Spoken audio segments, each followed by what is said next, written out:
9 2 2 3 1 2วิศวกรรมไฟฟ้าวันนี้จะมาทำเรื่อง bonding เอ่อ hotbed นะครับเปิดโปรแกรมเลย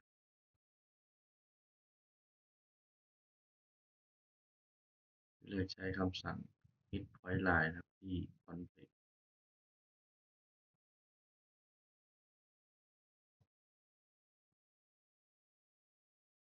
เดี๋ยวมาสองครั้งนะครับแล้วผมใช้ spline นะ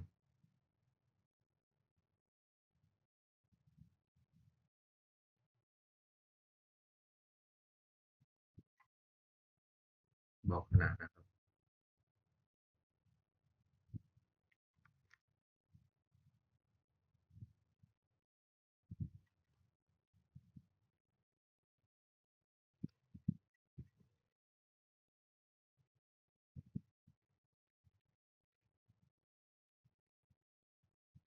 ผมจะบอกขนาดใช้คำสั่ง spline ใหม่นะบอกขนาดครับ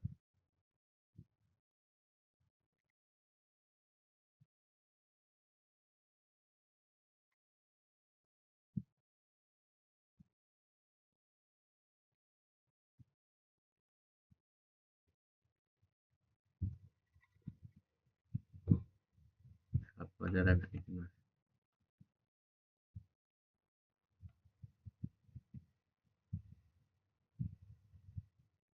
ออกจากสเก็ตก่อนนะครับ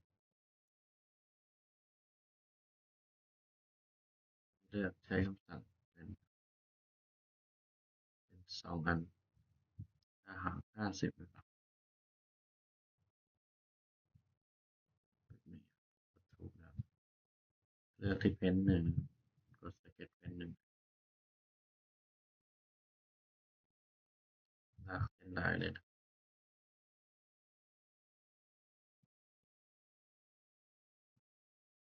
บอกขนาดนะ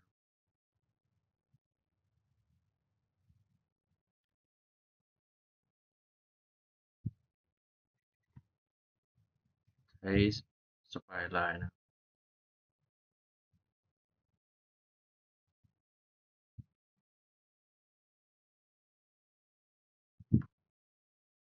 บอกขนาดนะ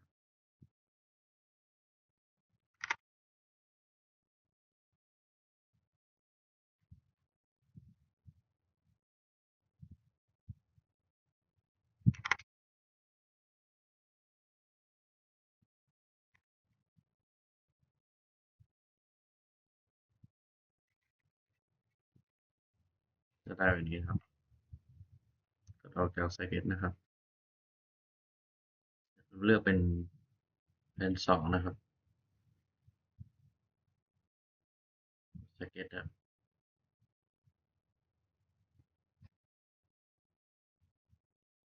ลากเส้นลายเลยนะบอกขนาดครับนี่เป็น20ครับจะใช้คำสั่งสปายไลน์นะครับ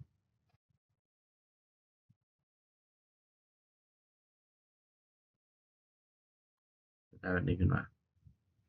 บอกขนาดนะครับ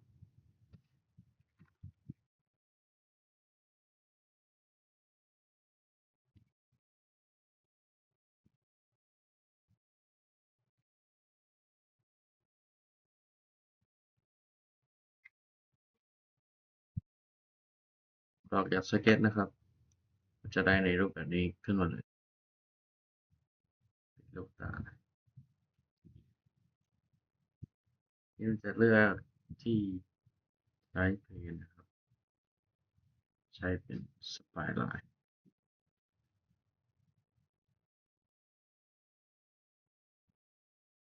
3 4 5จะได้เส้นสปายไลน์ว่าแบบนี้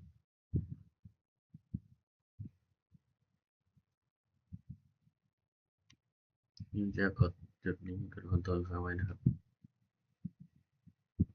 แล้วนะ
นะครับ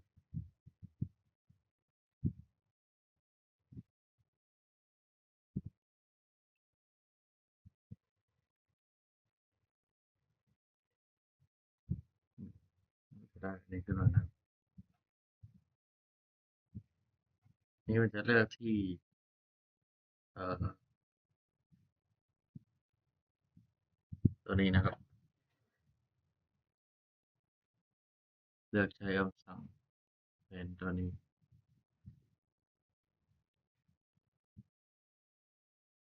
ได้เพจครับเลือกออกมา50มาด้านนี้กดถูกนะครับจะเลือกสเก็ตตัวเพนนี้นะครับ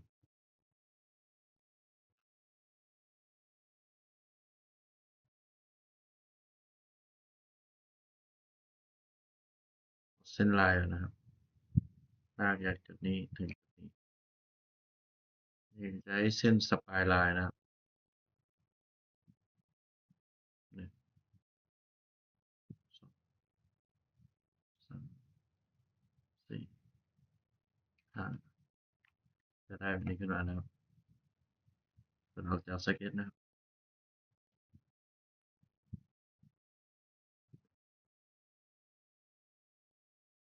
ลืมบอกคันครับ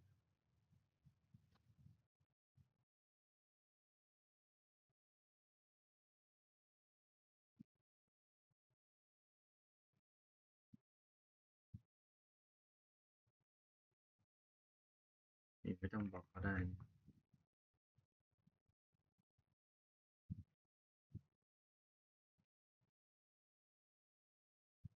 นี่ครับทีนี้ผมจะเลือกไรเพย์อีกทีนึงนะครับมา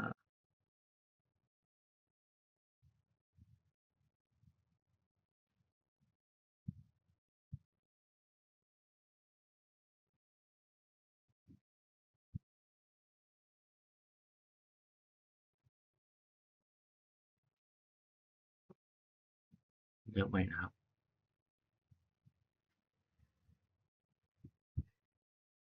นี่ก็จะกดสเก็ตนะครับ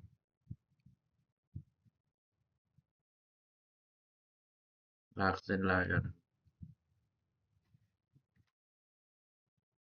กดสปายไลน์นะครับสองสามสี่ห้าแบบนี้นะ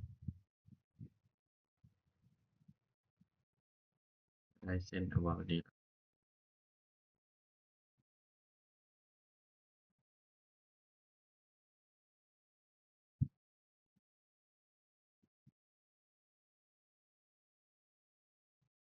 ใช้คำสั่งลายตรงนี้ด้วยนะ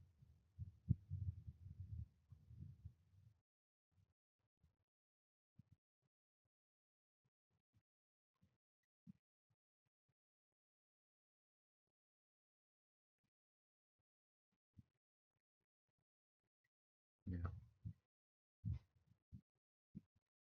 จะได้แบบนี้ครับ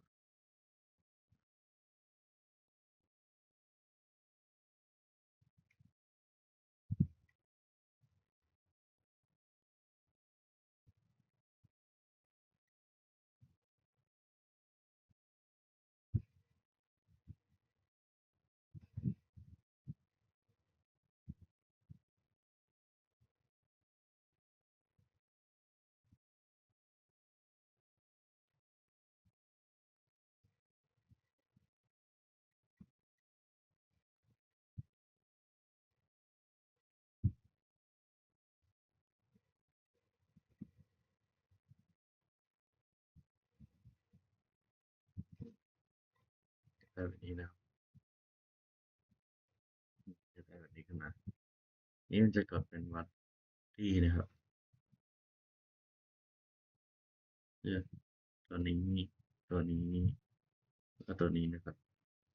ทีนี้อันนี้เราจะเลือกเป็นตัวนี้ตัวนี้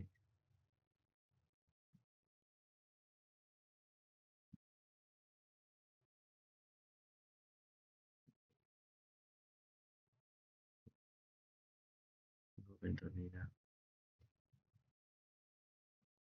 ที่นี่ด้วยนะ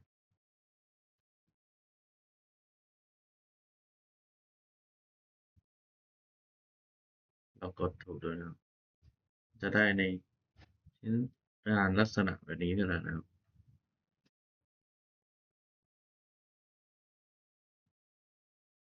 จะได้แบบนี้ขึ้นมานะครับนี่ก็ขอจบการนำเสนอเรื่องbody